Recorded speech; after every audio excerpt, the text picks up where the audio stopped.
Bill O'Reilly here. It is Friday, May 31st, 2019. You are listening to the O'Reilly Update. And here's what's happening today in America.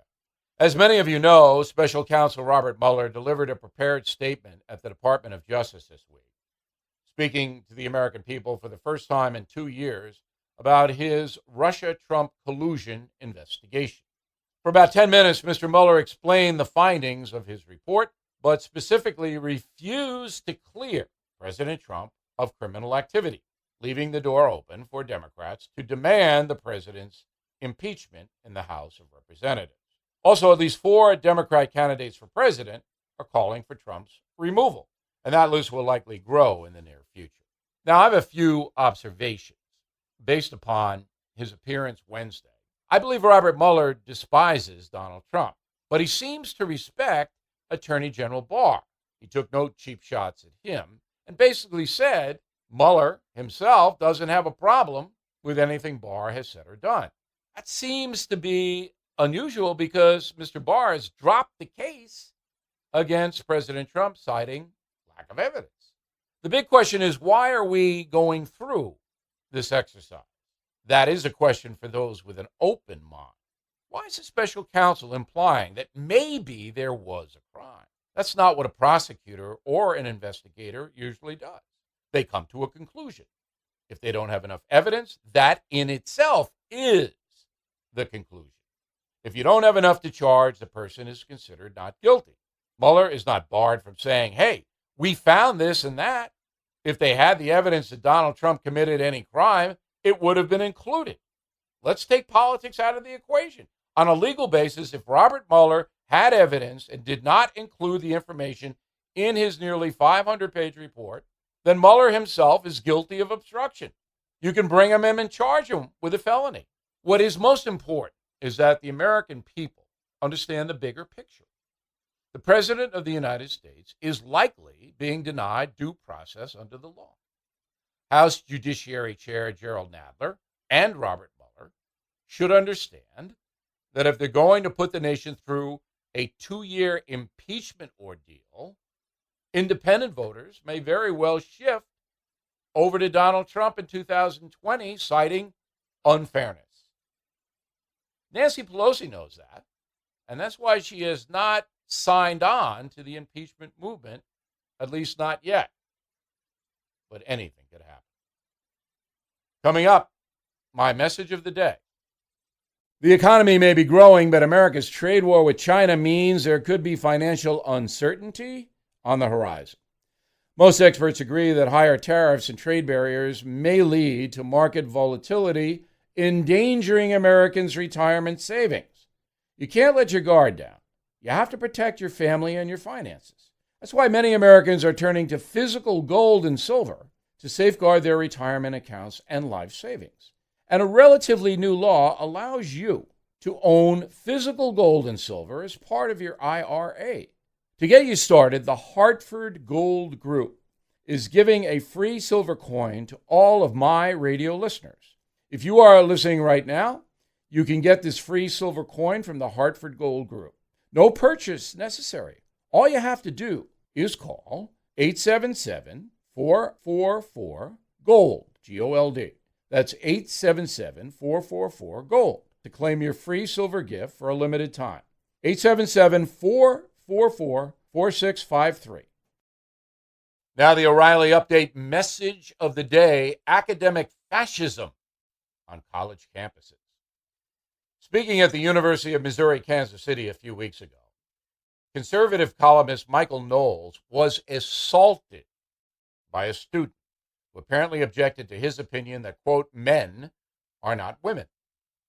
The chancellor of the college, C. Molly Agrawal, was forced to issue a statement condemning physical disruptions of peaceful activity.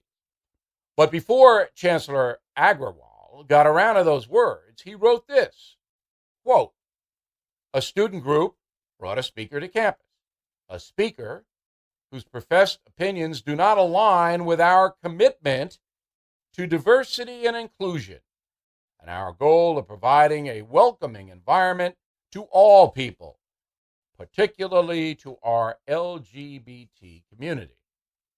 Well, how very virtuous. The headline should have read, "Violence against the Speaker will result in expulsion."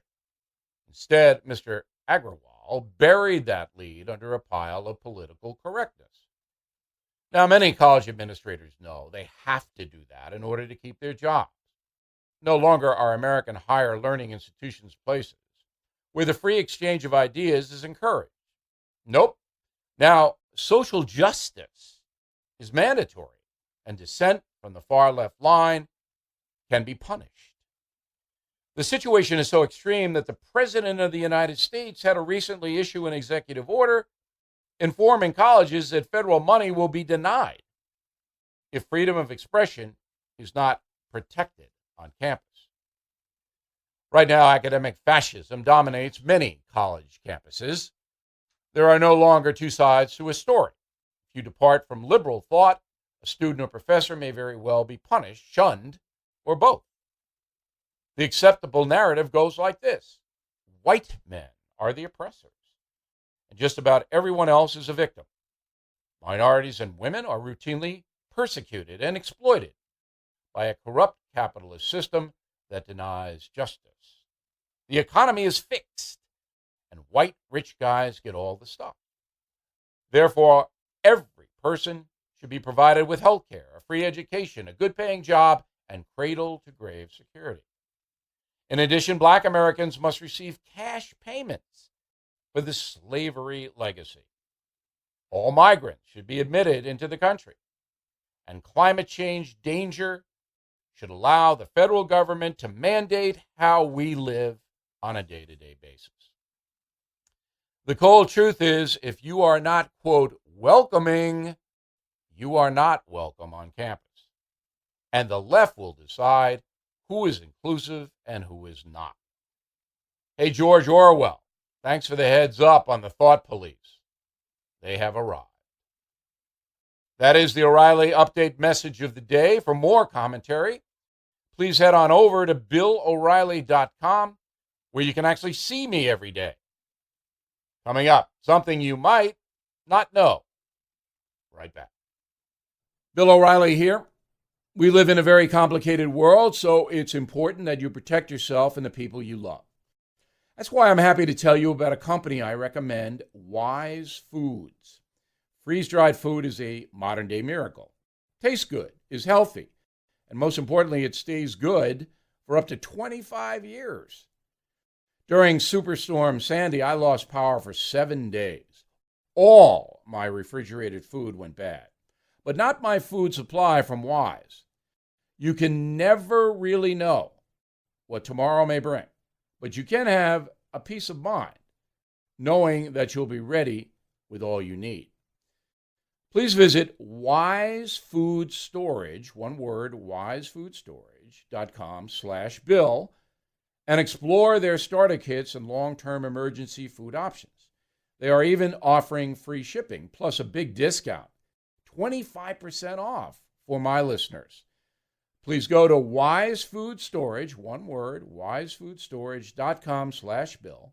That's me. wisefoodstorage.com/Bill. Or you can call 855-269-0501. That's 855-269-0501. And now the O'Reilly Update brings you something you might not know. Last week marked the 138th anniversary of the founding of the American Red Cross, one of the most recognizable humanitarian organizations in the world.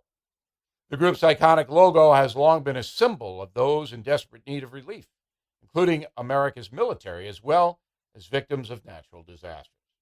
It's all a testament to the efforts of one woman, Clara Barton. Ms. Barton didn't begin her career in the medical field. She was a school teacher in Massachusetts, eventually moving to Washington, D.C. to work as a patent clerk.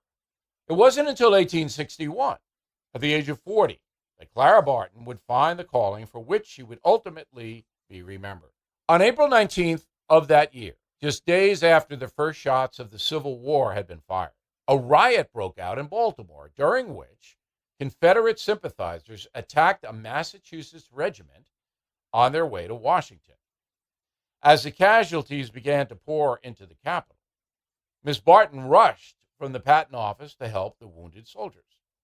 Some of the men were actually her former school students. Miss Barton gathered supplies, first from her own house, then began asking others to send what they could. The response to her pleas was overwhelming. Clara Barton would eventually make her way to the front lines during the Civil War, administering relief to the wounded alongside other volunteers. It was during this time that she earned her nickname, Angel of the Battlefield. After the war, Clara Barton continued to devote herself to serving those in need, traveling to Europe and eventually Switzerland, where the global Red Cross network had been established. In May of 1881, Clara Barton founded the American Red Cross, serving as the organization's president until her retirement in 1904. Today, the organization responds to more than 70,000 disasters around the world each year and supplies 40% of all the donated blood in the USA. Built on altruism and service to mankind, the American Red Cross is a fitting legacy for its founder, Clara Barton. We'll be right back, but first a word. If you are age 75 or older, and if you own a $100,000 life insurance policy or larger, please get a pen and write this information down. Many Americans are making the decision to convert their life policy into cold, hard cash, giving them some extra money to pay off credit cards, medical bills, any number of things. Look, the economy's always been dicey. Some people need cash. There's nothing wrong with that. You may find the cash you need in your life policy. If you are over 75, you have a $100,000 policy or larger, please write this number down now. 844-WE-BUY-75. Totally free to call. Get rid of those insurance premiums. Stop paying them. Consider turning the policy you have into cash. The number again, 844-WE-BUY-75. Call 844-WEBUY-75. 844-WE-BUY-75. Call now, brought to you by our sponsor, Life Guide Partners. And that is the O'Reilly Update. Again, please check out BillO'Reilly.com for more commentary. And please consider my book, Killing the SS, makes a great Father's Day gift.